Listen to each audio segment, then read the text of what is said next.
Hi everyone, welcome back to this channel. In this tutorial, I will show you how to catch the goldfish in Heartopia.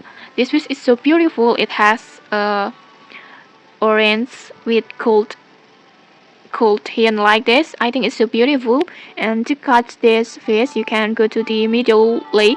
This one, Meadow Lake, and it spawns from the 6 a.m. until midnight.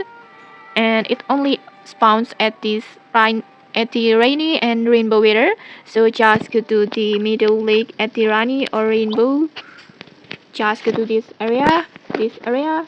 Just go to this lake, and then if you want a higher chance to get it, you can use a fish attractor to attract more fish, or just use the mermaid perfume to make you catch the fish easily.